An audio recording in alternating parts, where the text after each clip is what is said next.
शुरू होती है एबनी नाम की एक औरत से जो अपनी मॉम और 3 बच्चों के साथ एक नए घर में शिफ्ट हुई है क्योंकि किसी बात की वजह से उसका अपने हस्बैंड से झगड़ा हो गया था और वो अकेले ही अपने बच्चों को पाल रही थी। एबनी की मॉम को कैंसर था मगर उनका मानना था कि आज मैं गॉड की वजह से ही जिंदा हूँ। वो काफी रिलीजियस मजहबी थी इसीलिए रोजाना चर्च जाया करती थी। गॉड पर उनका बहुत यकीन था और वो वहाँ दुआएं मांगा करती थी। करें बात एबनी की, वो बिल्कुल भी रिलीजियस नहीं थी और ना ही उसकी दोनों बेटे, इसलिए वो भी चर्च नहीं जाते थे। सिर्फ उसकी बेटी ही थी जो अपनी नानी के साथ चर्च जाया करती। जब से उसका झगड़ा अपने हस्बैंड से हुआ था एबनी काफी डिस्टर्ब रहने लगी थी जिस वजह से वो बहुत शराब पीती और बच्चों के साथ भी काफी सख्ती से पेश आती। पैसों के मामले में भी वो काफी कंजूसी करती थी जिस वजह से बच्चे उसे पसंद नहीं करती थी। यहाँ तक कि अपनी माँ से भी उसकी नहीं बनती थी। अब एक दिन जब वो लोग खाना खा रही थी तो एबनी का छोटा बेटा एंड्रियन दूध मांगता है पर एबनी ये कहकर मना कर देती है कि डॉक्टर ने कहा है कि तुम्हें दूध से एलर्जी है, ज्यादा दूध नहीं देना इसलिए और तुम्हें नहीं मिलेगा। इस पर एंड्रे कहता है मॉम ऐसा किसी डॉक्टर ने नहीं कहा, आप बस कंजूसी कर रही हैं। ये सुन एबनी को गुस्सा आ गया,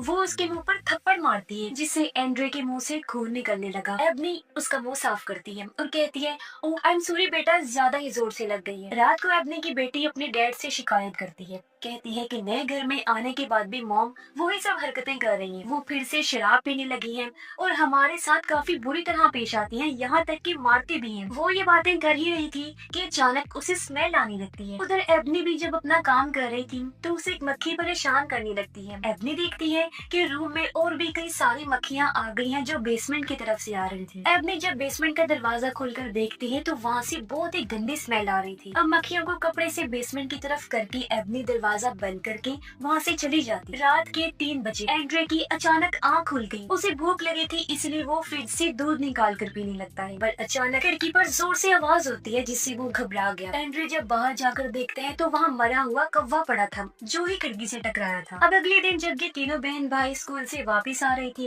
तो कुछ लड़के एंड्रे के बड़े भाई को बुले करने लगे, यानी उसे परेशान करने लगते हैं। एक लड़का तो उसे पत्थर भी फेंक के मारता है जिससे उसके सर पर चोट आ गई, लेकिन वो अभी भी उन्हें कुछ नहीं कहते और चुपचाप वहाँ से चले जाते। घर में एबनी को अपने बड़े बेटे की अलमारी से शराब की बोतल मिलती है। तब उसके आते ही वो अपने बेटे से पूछती है कि मेरी शराब की बोतल तुम्हारी अलमारी में क्या कर रही है, तुम कब से पीने लग गई हो? हाँ, तब उसका बेटा बड़ी मासूमियत से कहता है मॉम मैं नहीं पीता बल्कि आपसे छुपा के रखी है ताकि आप ना पी पाए। अब अपनी अपनी बेटी से पूछती है कि इसके सर पर चोट कैसे लगी। जब उसने बताया कि गली के लड़के ने मारा है तो एबनी को काफी गुस्सा आ गया। वो फौरन गली में जाकर बुरी तरह उस लड़के को पीट देती है और कहती है कि आइंदा की बात मेरे बच्चों से दूर रहना। फिर जब वो बैठी थी तो मक्खियाँ फिर से उसे परेशान करने लगती हैं। इस बार भी ये मक्खियाँ बेसमेंट से ही आ रही थी। तभी वो देखती है कि एंड्रे अकेले में किसी से बातें कर रहा है। एबनी पूछ भी लेती है कि तुम किससे बातें कर रही हो? तब वो कहता है अपनी दोस्त से जिसका नाम ट्रे है। ये सुन एबनी को अजीब तो लगा लेकिन वो ये सोचती है कि शायद एंड्रे ने अपना कोई ख्याली दोस्त बनाया होगा,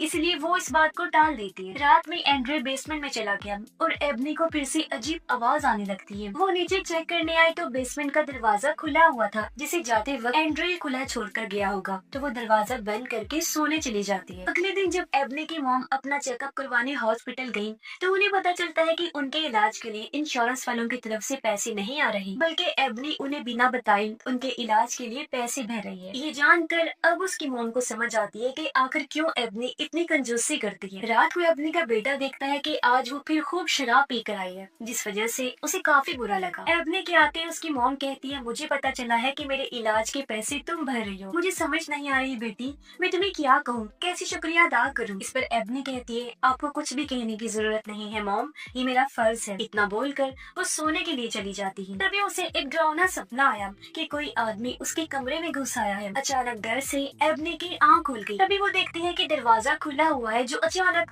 जोर से बंद हो जाता है जैसे कि अभी अभी कोई रूम से बाहर गया हो। एबनी को लगता है कि जरूर घर में कोई चोर घुस आया है, इसलिए वो बैट लेकर नीचे चेक करने लगी लेकिन उसे वहाँ कोई भी नहीं मिलता। तभी उसने देखा कि बेसमेंट का दरवाजा अभी भी खुला हुआ है और अब तो पहले से भी ज्यादा गंदी स्मेल वहाँ से आ रही थी। इसे एबनी का दिल खराब हो गया और उसे उल्टी होने लगती है। तभी पीछे से उसका बड़ा बेटा आ गया, कहता है जब आपने मेरी अलमारी चेक की तो वहाँ से मेरे पैसे क्यों लिए? एबनी कहती है पहले तो मुझे ये बताओ कि इतने सारे पैसे तुम्हारे पास आए कहाँ से? तो वो बताता है कि वो पैसे मुझे डैड भिजवाते हैं, मैं पैसे जोड़ रहा हूँ ताकि अलग कहीं और जाकर रह सकूँ क्योंकि मैं आपके साथ नहीं रहना चाहता। चाहता, वो अपने पैसे वापस मांगता है। इसे एबनी को गुस्सा आ गया, वो अपने बेटे के मुंह पर थप्पड़ मारती है। उसके बेटे को भी गुस्सा आया, वो एबनी को धक्का मार देता है जिससे वो नीचे गिर गई। इससे उसका तो जैसे दिमाग ही खराब हो गया। वो उठती है अपने बेटे को मारने के लिए, लेकिन तभी यहाँ एंड्रे आने लगता है ताकि अपने भाई की मदद कर सके, मगर वो किसी चीज से टकराकर नीचे गिर जाता है। तभी अपनी जल्दी से जाकर उसे संभालती है। एबनी का बड़ा बेटा उसे ताना देता है कि वाह मॉम वाह, आप तो अपने बच्चे को लेकर बहुत अच्छा माँ होने का फर्ज निभा रही हैं। आपको तो बेस्ट मॉम होने का अवार्ड मिलना चाहिए। इतना बोलकर गुस्से में वो चला गया। कुछ देर बाद एबनी उसके पैसे वापस रख देती है और कहती है कि बेटा प्लीज तुम मुझे छोड़ के मत जाना, मैं खुद को बदलने की कोशिश कर रही हूँ,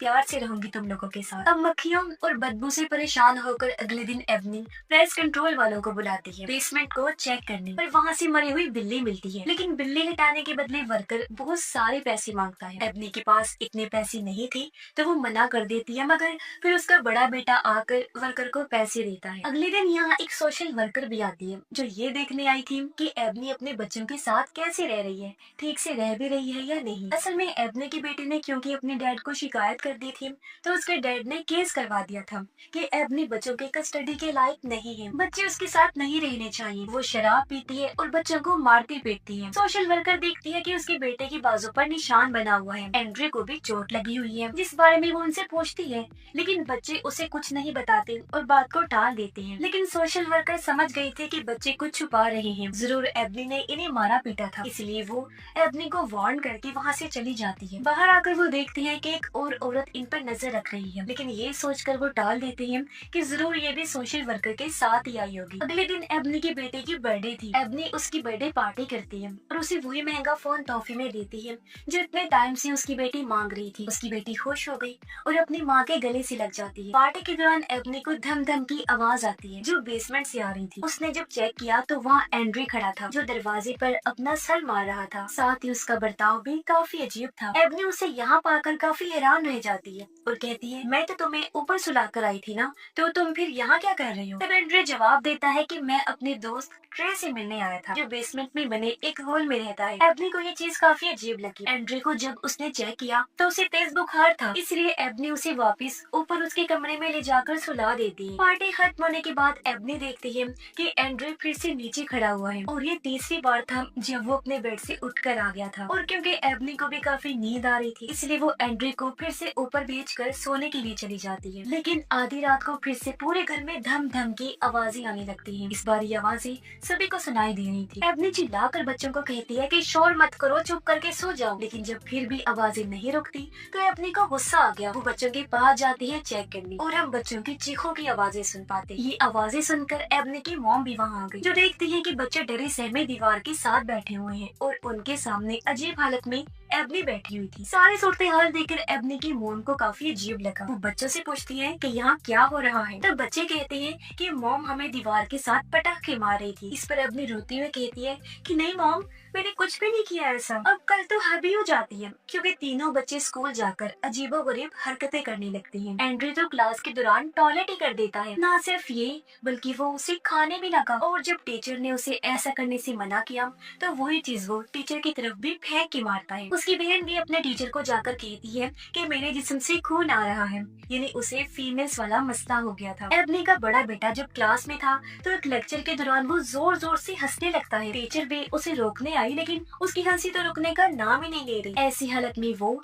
जमीन पर बैठकर और ज्यादा हंसने लगता है। इसके बाद तीनों बच्चों का चेकअप करवाने के लिए उन्हें हॉस्पिटल ले जाया जाता है। दिमागी टेस्ट के दौरान जब एंड्रे को एक कौवे की तस्वीर दिखाई जाती है तो वो उसे ट्रे कहकर बुलाता है। तीनों बच्चों के टेस्ट करने के बाद डॉक्टर एबनी को बताती है कि रिपोर्ट्स बिल्कुल नॉर्मल आई हैं और बच्चे बिल्कुल ठीक। ये सुन एबनी डॉक्टर से बहस करने लगी। कहती है कि मेरे बेटे ने टॉयलेट करके वो सब किया, ये कोई नॉर्मल बात नहीं है, जरूर आपसे कोई गलती हुई है, आप दोबारा टेस्ट करिए। इस पर डॉक्टर को गुस्सा आ गया। वो उल्टा एबनी से ही सवाल करने लगी। ये बच्चों के जिस्म पर चोटों के निशान है, आप पहले ये बताएं कि वो कैसे हुए। इस पर एबनी कोई जवाब नहीं देते और चुपचाप वहाँ से चली जाती। बाहर आकर एबनी की मॉम उसे कहती है कि तुम खामा का डॉक्टर से बहस कर रही थी, वो ठीक कह रही है कि रिपोर्ट्स नॉर्मल हैं और बच्चे ठीक है, क्योंकि मेरे हिसाब से बच्चों के साथ कुछ और ही हुआ है, कोई बड़ा नॉर्मल चीज। मतलब कि मुझे लगता है कि घर में कोई बुरी आत्मा है और वो ही ये सब कर रही है। घर आने के बाद एबनी की मॉम दीवार पर एक क्रॉस लगा देती है तब एबनी कहती है, मॉम ये सब फजूल की चीजें हैं, इनसे कुछ भी नहीं होता। फिर जब एबनी एंड्री को नहलाने जाती है तो उसने देखा कि मेरे बड़े बेटे ने एंड्री को जोर से पकड़ा हुआ है और वो उसे बाथ टब में डुबोकर मारने की कोशिश कर रहा है। एबनी फौरन भाग आई, एंड्री को छुड़वाने की कोशिश करती है, लेकिन उसने बहुत जोर से पकड़ा हुआ था। तब एबनी अपनी पूरी ताकत लगाकर अपने बड़े बेटे को दूर खींच लेती है और इस तरह एंड्री की जान बच जाती है। तभी यहाँ एबनी की मॉम भी आ गई और एबनी का बड़ा बेटा अपनी नानी के गले से लगकर रोने लगा। कहता है, पता नहीं मैं ये क्यों कर रहा था, ऐसा लग रहा था जैसे मुझसे कोई और करवा रहा था। अब बच्चों के साथ इस तरह की अजीब चीजों की वजह से कुछ दिन तक एबनी उन्हें स्कूल नहीं भी। इस बारे में सोशल वर्कर को भी पता चल गया, इसलिए अगले दिन वो बच्चों को देखने आती है, लेकिन एबनी उसे बच्चों से मिलने नहीं देती और उसे समझाने की कोशिश करती है कि मेरे बच्चों के साथ बहुत अजीब चीजें हो रही हैं। तभी एबनी की मॉम बहुत गुस्से में बैट लेकर यहाँ आ जाती है और वो सोशल वर्कर को अपने घर से धक्के मारकर निकाल देती है। बाहर वही अजीब औरत फिर से आई हुई जो उनकी तस्वीरें ले रही होती है। तब एबनी की मॉम उसे भी गालियाँ देकर वहाँ से भगा देती है। इसके बाद एबनी की मॉम अपने चर्च वालों के पास मदद मांगने के लिए जाती है। उन्होंने बताया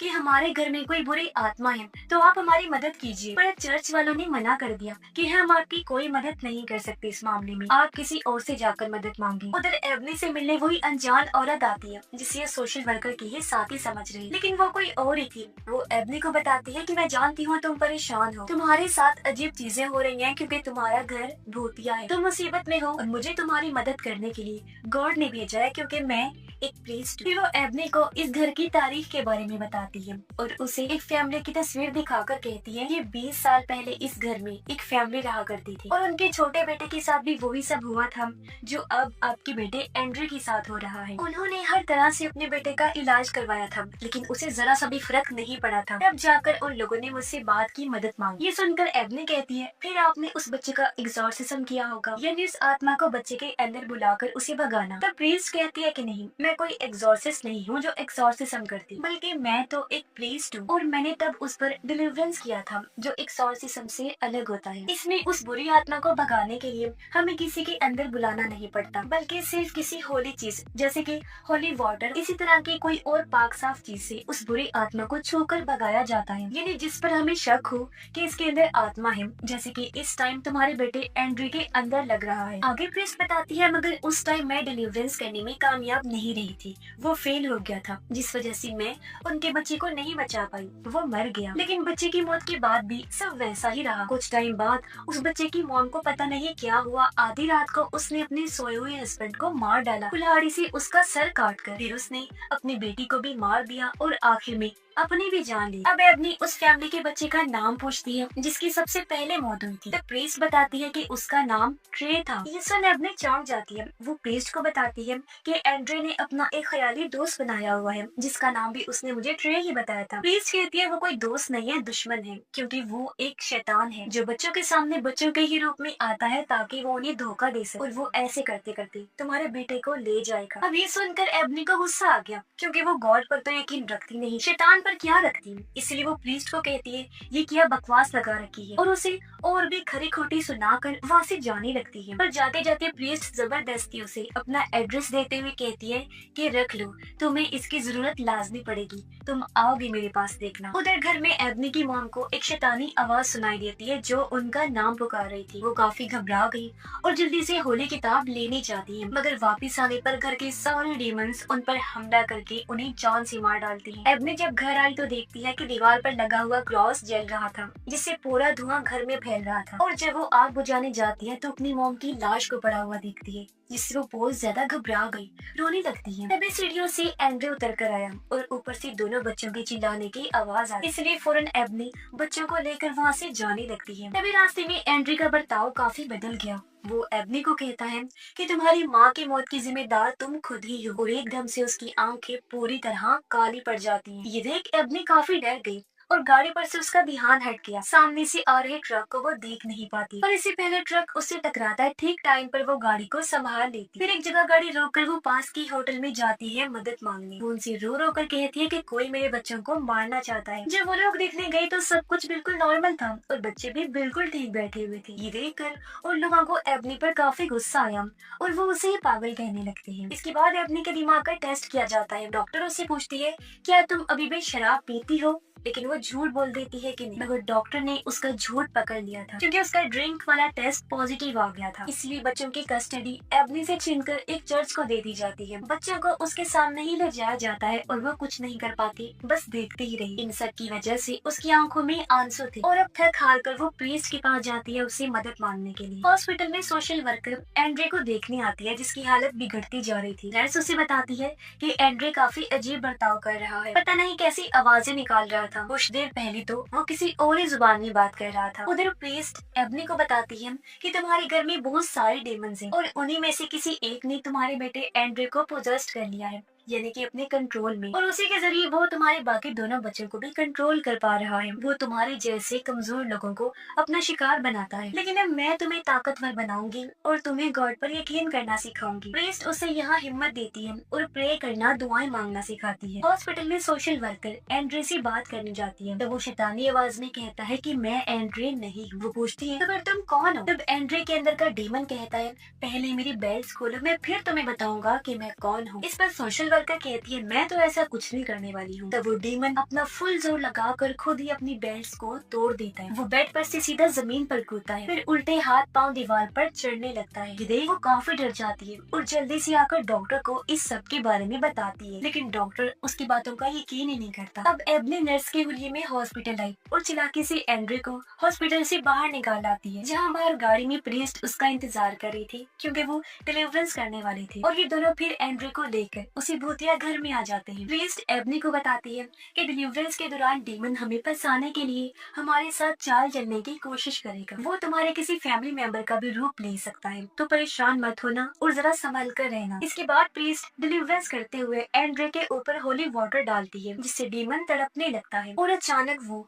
एबनी की मॉम का रूप ले लेता है। वो उन्हें गालियां देता है और दोनों का मजाक बनाने लगा, लेकिन प्रीस्ट उसकी बातों पर ध्यान ना देकर डिलीवरेंस जारी रखती है। लेकिन अचानक डीमन खुद को आजाद कर लेता है और जोर जोर से हंसने लगता है। उधर चर्च में उन दोनों बच्चों के साथ भी अजीब होने लगा। एबनी की बेटी की आंखों और मुंह से खून आने लगता है, साथ ही उसके भाई के हाथ भी डीमन जैसे हो गए थे। उसके बड़े बड़े नाखून आ गए थे जिनसे वो अपने ही सीने को खुरच कर जख्मी करने लगता है। प्रीस्ट एबनी को ऊपर भेज देती है और अकेले ही डीमन का सामना करने लगती है, लेकिन जो डीमन था वो फिर से एंड्रे का रूप ले लेता है और वहाँ से गायब हो चुका था। अब इससे पहले प्रीस्ट कुछ समझ पाती, डीमन उसका गला पकड़ लेता है और दीवार पर पटाख के मारने लगता है। वो उसका बहुत बुरा हाल करता है, कभी वो उसे बालों से घसीट कर मारता है तो कभी हवा में उड़ाकर और फिर नीचे गिराता रहता है। कुछ टाइम बाद एबनी नीचे चेक करने आई। वो देखती है कि प्रीस्ट जख्मी हालत में जमीन पर पड़ी हुई है और उसके पास ही एंड्रे बैठकर हंस रहा होता है। फिर अचानक वो गायब हो गया। एबनी प्रीस्ट के पास आई जिसकी हालत बहुत खराब थी। वो आखिरी सांसें गिन रही थी। वो एबनी को कहती है कि मैं फेल हो गई और उसे होली वाटर देते हुए कहती है कि अब ये काम तुम्हें ही करना होगा। इतना बोलकर वो अपना दम तोड़ देती है। इसके बाद अपनी एंड्रे को ढूंढने लगी। उसे तलाश करते हुए वो बेसमेंट में आ जाती है, लेकिन एंड्रे उसे कहीं नहीं मिलता। फिर अचानक वो उसके सामने आ गया। बिना टाइम गवाए एबनी उस पर होली वाटर डाल देती है, जिससे डीमन को तकलीफ होने लगी और वो गुस्से में आकर एबनी पर हमला कर देता है। वो उसे बालों से घसीटता है, फिर एबनी का ही रूप लेकर उसका गला घोंटकर मारने की कोशिश करता है, लेकिन अभी डीमन उसकी जान नहीं लेता क्योंकि वो उसे तड़पाने, तकलीफ देने के लिए टॉर्चर करता है। ऐसा करके वो उसे कमजोर कर रहा था और जब एबनी पूरी तरह से टूट जाती है तब वो एबनी को मारने के लिए आता है। वो पैर रख के उसका गला घोंटकर जान लेने की कोशिश करता है और एबनी मौत के काफी करीब आ गई, जहाँ तभी उसे ख्याल में अपनी मॉम दिखाई दी जो उसकी गॉड से बात करवाती है। ऐसा होते ही एबनी के अंदर अच्छी सोच और हिम्मत आती है और उसके अंदर की सारी बुराई निकल जाती है, जिससे वो काफी ताकतवर बन गई थी क्योंकि अब उसका भी गॉड पर भरोसा बन गया था। एक बार फिर वो डीमन पर डिलीवरेंस करती है, जिससे डीमन जलने लगता है और पूरी तरह जलकर खाक में बदल जाता है। ऐसा होते ही चर्च में एबनी की बेटी जो हवा में उड़ रही थी वो वापस बेड पर आ जाती है और एकदम नॉर्मल हो गई। एबनी का बेटा जो खुद को खा रहा था वो भी रुक जाता है और डीमन बेसमेंट में बने उसी होल से वापस चला जाता है जहाँ से वो आया था, यानी कि हेल जहन्नुम में, और सब कुछ बिल्कुल ठीक हो जाता है। इसके बाद हम सीधा 6 महीने के बाद का टाइम देखते हैं, जहाँ एबनी को अपने बच्चों की कस्टडी वापस मिल गई थी। वो और उसके बच्चे बहुत खुश। एबनी ना सिर्फ ये घर बल्कि ये शहर भी छोड़ के चली जाती है। उसकी अपने हस्बैंड से भी सुलह हो गई थी और वो बच्चों के साथ अपने हस्बैंड के पास ही जा रही होती है, जहाँ ये एक खुशहाल फैमिली की तरह रहने का फैसला करते हैं। एबनी भी बिल्कुल ठीक हो गई थी और उसने शराब पीना भी छोड़ दी थी और ये फैमिली हमेशा एक होकर रहने का फैसला करती है और इसी हैप्पी एंडिंग के साथ ये फिल्म इधर ही खत्म हो जाती है।